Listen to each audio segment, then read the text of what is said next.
আসসালামু আলাইকুম, আমি মল্লিকা মৌ। আজকে আপনাদের সাথে নতুন একটি কান্ট্রির গুরুত্বপূর্ণ টপিকস নিয়ে কথা বলতে যাচ্ছি। তো আজকে যে কান্ট্রি নিয়ে আমি কথা বলবো সেটার নাম হচ্ছে আপনার থাইল্যান্ড। তো থাইল্যান্ডের ট্যুরিস্ট ভিসার জন্য আপনার যে ডকুমেন্টসগুলো লাগবে, এছাড়াও থাইল্যান্ডে মূলত কী ধরনের ভিসা টাইপস হয়ে থাকে, তো আজকে মূলত এই টপিকস নিয়ে আমি আপনাদের সাথে কথা বলবো। তো প্রথমেই হচ্ছে আমি আপনাদের সাথে থাইল্যান্ডের ভিসা টাইপসগুলো জানিয়ে দিচ্ছি যে থাইল্যান্ডের জন্য মূলত কী ধরনের ভিসা টাইপস রয়েছে। থাইল্যান্ডের জন্য আপনার ট্যুরিস্ট, বিজনেস, এছাড়াও আপনার থাইল্যান্ডের ভিসা এবং হচ্ছে আপনার ওয়ার্ক পারমিট ভিসা। তো এই ভিসাগুলো মূলত আপনার থাইল্যান্ডের জন্য রয়েছে।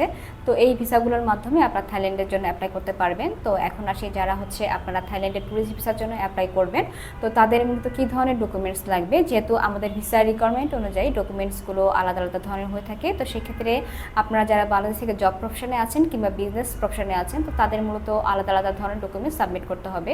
তো প্রথমেই আসি আপনারা যারা বাংলাদেশ থেকে জব প্রফেশনে আছেন, তো তাদেরকে যে ডকুমেন্টসগুলো সাবমিট করতে হবে এবং যে ডকুমেন্টসগুলো খুবই গুরুত্বপূর্ণ সেটা হচ্ছে আপনার প্রথমেই একটি আপনার পাসপোর্ট আপনাকে দিতে হবে, যেটার মেয়াদ অবশ্যই আপনার 1 বছর হতে হবে। এছাড়াও আপনাকে সদ্য তোলা 2 কপি ছবি দিতে হবে এবং সেটার সাইজ অবশ্যই আপনার থাইল্যান্ডের রিকোয়ারমেন্ট অনুযায়ী হতে হবে। এছাড়াও আপনার ছবিটি যেন হোয়াইট ব্যাকগ্রাউন্ডের হতে হয়, তো সেদিকে খেয়াল রাখতে হবে এবং একটি এনআইডি কপি আপনাকে দিতে হবে। তো এই 3 ধরনের ডকুমেন্টস মূলত খুবই গুরুত্বপূর্ণ প্রত্যেকটি ভিসার জন্য।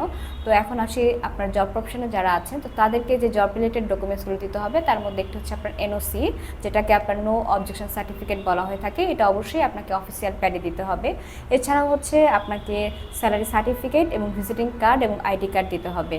তো এগুলো হচ্ছে মূলত আপনার জবের জন্য খুবই গুরুত্বপূর্ণ ডকুমেন্টস। এবং আদার্স যে ডকুমেন্টসগুলো আপনার দিতে হবে সেটার মধ্যে একটি হচ্ছে আপনার টিন সার্টিফিকেট এবং একটি ট্যাক্স রিটার্ন কপি, যেটা অবশ্যই আপনার সাথে অ্যাকনলেজমেন্ট পে স্লিপ আপনাকে দিতে হবে।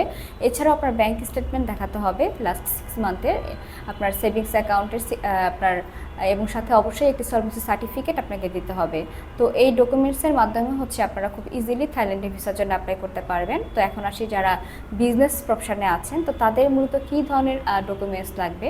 তো তাদের যে ডকুমেন্টসগুলো লাগবে, প্রথম যে গুরুত্বপূর্ণ ডকুমেন্টসটা খুবই আপনার জরুরি, সেটা হচ্ছে আপনার বিজনেসের ট্রেড লাইসেন্স কপি, যেটা অবশ্যই আপনার ইংরেজিতে নোটারাইজড করে দিতে হবে। এছাড়া হচ্ছে আপনার টিন বিল সার্টিফিকেট এবং একটি ট্যাক্স রিটার্ন কপি, সেটা অবশ্যই আপনার সাথে একটি অ্যাকনলেজমেন্ট পে স্লিপ আপনাকে দিতে হবে।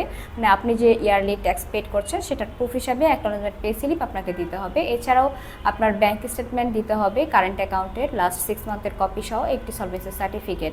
তো এই ডকুমেন্টসগুলো মূলত আপনাকে দিতে হবে। এছাড়াও আপনি যদি লিমিটেড কোম্পানির ওনার হয়ে থাকেন, তো সেক্ষেত্রে আপনাকে একটি মেমোরেন্ডাম কপি আপনাকে সাবমিট করতে হবে। এবং হচ্ছে আপনি যদি বিগত অনেকগুলো কান্ট্রি ভিজিট করে থাকেন, তো সেক্ষেত্রে আপনি ট্রাভেল হিস্ট্রি দিতে পারেন। এছাড়াও আপনার আইটি ডকুমেন্ট যেটা রয়েছে, ইনভিটেশন লেটার। তো এই ডকুমেন্টসগুলোর মাধ্যমে আপনারা খুব ইজিলি থাইল্যান্ডের ভিসার জন্য অ্যাপ্লাই করতে পারবেন।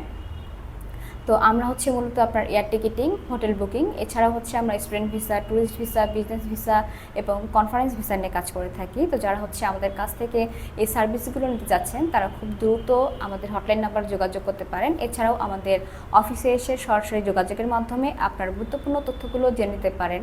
তো ভিউয়ার্স, নেক্সট এপিসোড দেখার জন্য আপনাদেরকে আমন্ত্রণ রইল। ধন্যবাদ।